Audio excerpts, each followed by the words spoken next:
আত্ম উন্নতি, নিজের উন্নতি করা। মাদ্রাসা শিক্ষার্থীরা নিজেদের উন্নতি করতে চাইলে প্রথম পদক্ষেপগুলির মধ্যে একটি হবে মুহাসাবাতুন নাফস, আত্মপর্যালোচনা, সেলফ অ্যানালাইসিস এর মাধ্যমে শুরু করতে হবে। সেলফ অ্যানালাইসিস কি?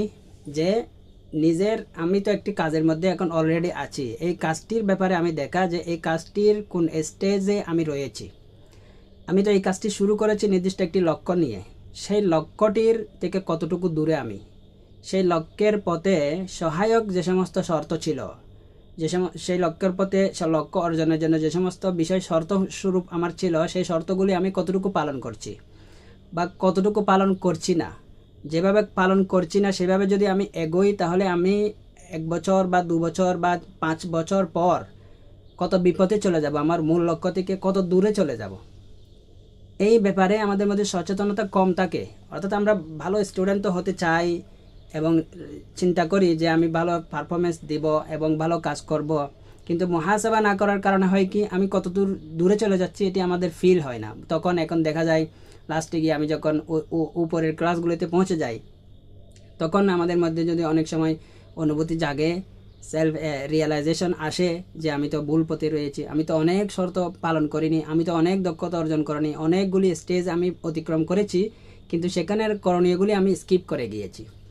এর কারণে এখন যদি আমি স্টার্ট করতে চাই, এখন যদি আমি আমার লক্ষ্যে পৌঁছাতে চাই, তাহলে কিন্তু আমার পক্ষে অনেকটা অসম্ভব হয়ে দাঁড়ায়। মাদ্রাসা শিক্ষার্থীদের সামনে অনেক বড় রিয়ালিটি এটি, যে বড় উপরের ক্লাসগুলিতে গিয়ে তাদের মধ্যে রিয়েলাইজেশন আসে কোনো না কোনোভাবে, কোনো কারো টক শুনে অথবা কোনো অবস্থা দেখে, রিয়ালিটি দেখে, তখন তাদের মধ্যে ফিরে আসার বা পুনর্গঠনের, নিজেকে আবারও গঠন করার জন্য টাইম, সময়, মেন্টালিটি, মানসিকতা, প্রবণতা কিছুই থাকে না। জিরোই তাদের হাতের সম্পদ হয়ে দাঁড়ায় তখন। তো এইভাবে অধিকাংশ মাদ্রাসা শিক্ষার্থীর হাসরতের কারণ হয়ে যায় এই যাত্রাটা, সেজন্য এমনি তো যে কোনো জার্নিতে মূল লাইফের যেটি জার্নি, ওটাতেও মুহাসাবাতুন নাফস, সেলফ অ্যানালাইসিস অনেক বড় একটি উপাদান উন্নতির জন্য। উন্নতি যদি করতে চাই, সবসময় এটি ডেইলি বেসিসে করতে হবে।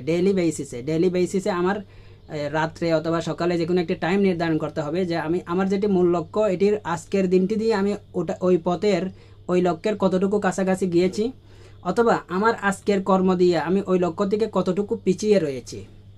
যদি এই অ্যানালাইসিসটা চলতে থাকে অনবরত, প্রতিদিন অথবা সাপ্তাহিক অথবা মাসিক অথবা বাৎসরিক, অন্তত হতেই হবে। অন্তত বাৎসরিক 1 বছর পরও যখন আমার শিক্ষাবর্ষ শেষ হয়, তখন যদি আমি একটু অ্যানালাইসিস করি যে এই বছর যেটি বর্ষ ছিল, এটির যেটি অর্জন, এটি দিয়ে আমি আমার লক্ষ্যের কতটুকু কাছে